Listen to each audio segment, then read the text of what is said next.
Hello and welcome to another video. So today we're taking a look at Earthright Rune. I know I took a look at an earlier one, but this one's been adjusted a fair bit compared to my previous Earthright Rune. So they're kind of different structures for the decks, where one was more aggro Earth Rune, where this one's more control Earth Rune. So for the most part, the staple cards stay fairly similar, with a lot of the 1-drop Earthright cards, very similar bottom ends, except, you know, Mage of Nightfall's good. 1 Petrification just for dealing with those pesky little cards that you really can't hit. Double Calamus Curse, great for clearing out Dragon and Sword. Similar reason for Master Mage, great for doing burn damage, also great for killing boards. Triple Professor of Taboo because it's a crazy card, non-targetable removal, so you can just hit anything with it pretty much at random.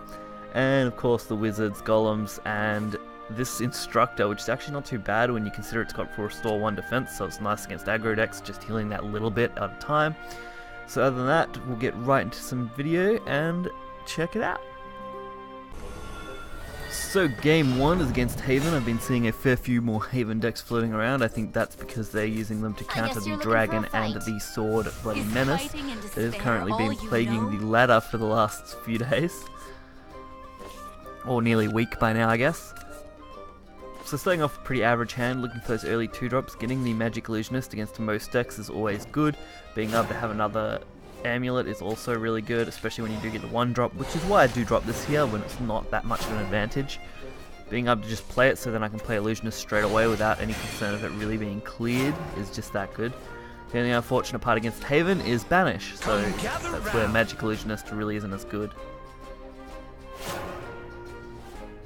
It's also kind of a pity that Scrap Iron Smelter had to be drawn that turn instead of the turn before. It would have been nice if I could have used it the turn before and kept my Telescope, but beggars can't be choosers, so... Stop! Just hit in the face, nothing too unusual. And there it is, the Banishment. That's the only downside to versing Haven with this deck. And the fact that Haven being another control structure deck does make for a more difficult matchup. Although I have found against Dragon, this deck's really good. I haven't had as many sword matchups as I'd like. I think I've had 2 and I lost them both, unfortunately.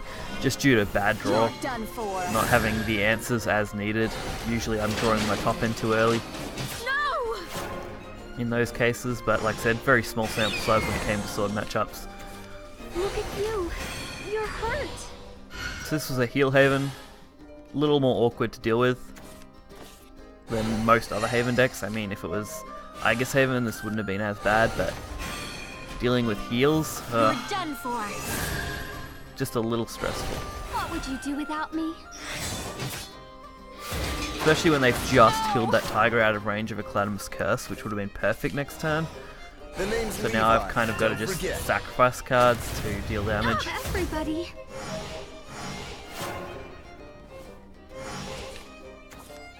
So this deck is pretty much a counter meta deck, I guess you could say, at this stage. Earth Rune is pretty popular for that, along with Haven. Obviously those are the 2 decks that counter pretty well. And since I have covered both Aggro Sword and Dragon now, I may cover them again in the future if anything changes too much, or if I just want to do a revamp of the decks. But at this stage I'm happy with how those come out. So we do get the clear here, thanks to Taboo. This is what Taboo is great for. Removing things without too much issue. Being able to save Starseer's Telescope works out pretty nicely. I mean, we can pretty much double draw off it if we do get to play it. Which, considering they just cleared our entire board, we're probably going to get to use that.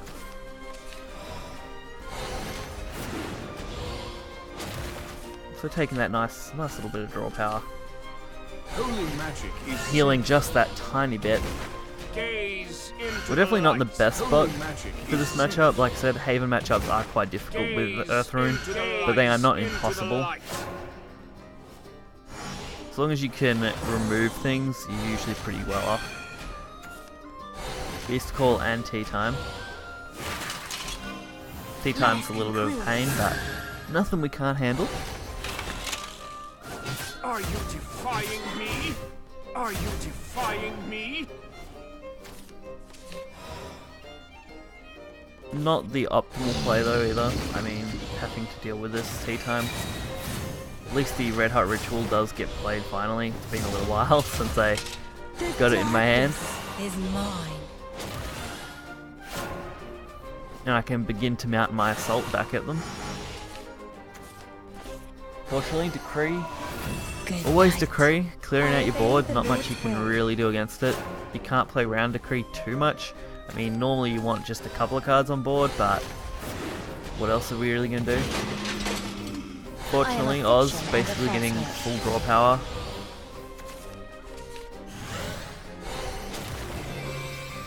And I do decide to use the Cladamus just so that 2-2 can't do anything. I want to limit as much damage as I could off that.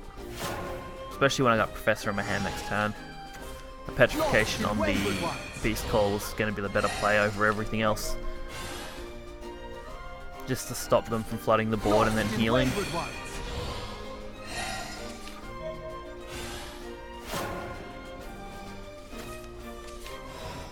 The name's Levi, don't forget. May as well use the Levi to my advantage. Saving the Professor just in case. The darkness While also mine. setting up as much damage as I can.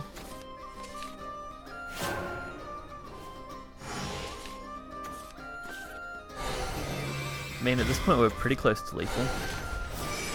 We don't need too much more. And now we need plenty, jeez. See, this is the only problem versing Heelhaven. It creates a long match that's very difficult to play against. I probably will cover Heelhaven very, very soon. It is a deck that I don't mind playing. Luckily, another wizard. And if we decide to trade here, we have no issue doing so. Especially since Professor wasn't going to be very useful without something to go along with it. Put him to 12, so as long as they don't clear, we have victory.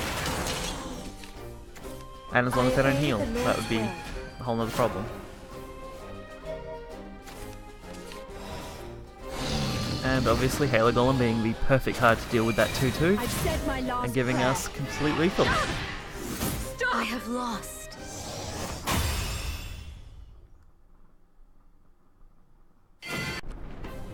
Alright, so our second matchup is Blood.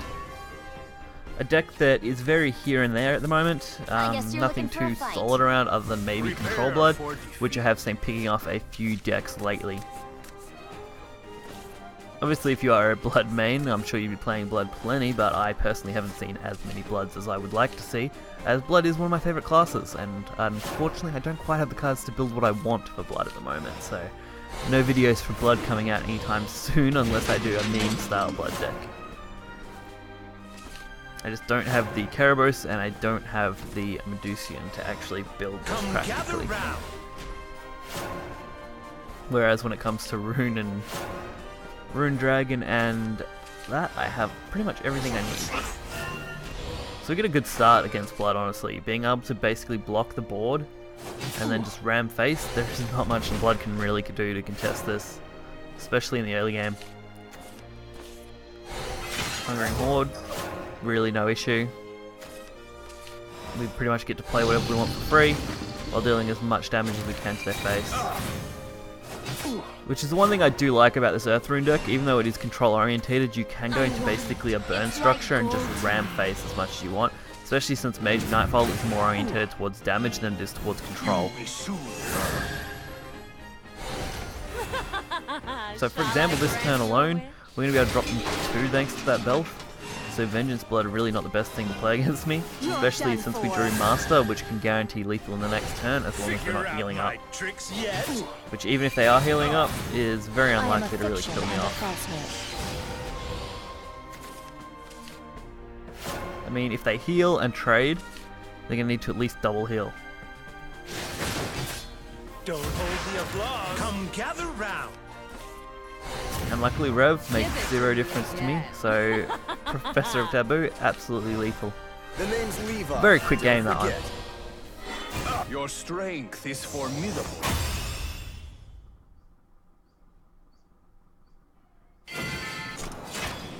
And the final matchup for this video is Dragon, one of the strongest meta decks currently. I guess you're looking for Dragon a fight. Sword, and then probably This one's for my mid-Shadow, family. maybe, is pretty popular at the moment.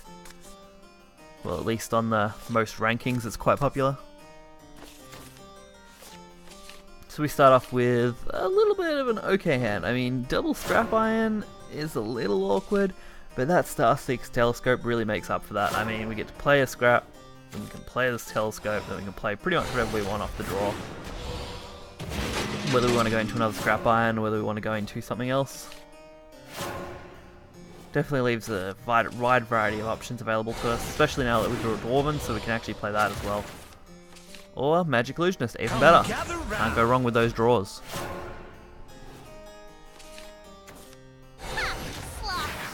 Dragon Scyther, of course. Really a non-issue against me right now. Especially when I have these Earth Essences and stuff on board.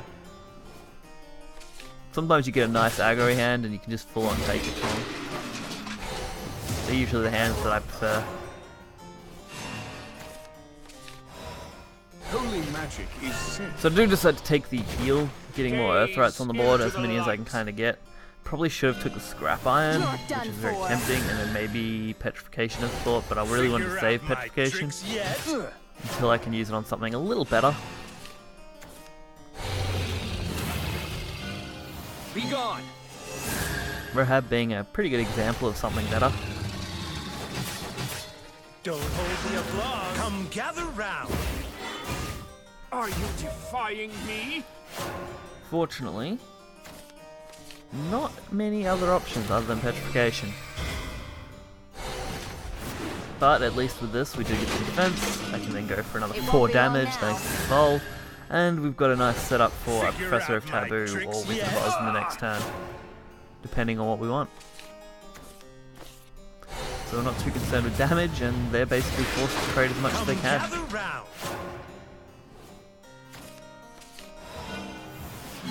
So I decided to use the final Evolve and go for the Magic Illusionist again. Figure out my tricks yet? No reason not to. I mean, what are they really going to do? Professor of Taboo, probably the wrong play. I should have played Wizard there. Would have been a much better structure. Not that it makes a, you know, huge overall impact, but it would have definitely been a better play. And now I just decided to put as much on board as I can while getting the draw power of Oz. Which isn't bad considering Witch's Cauldron and Star pretty much make up for each other, so worked out nicely.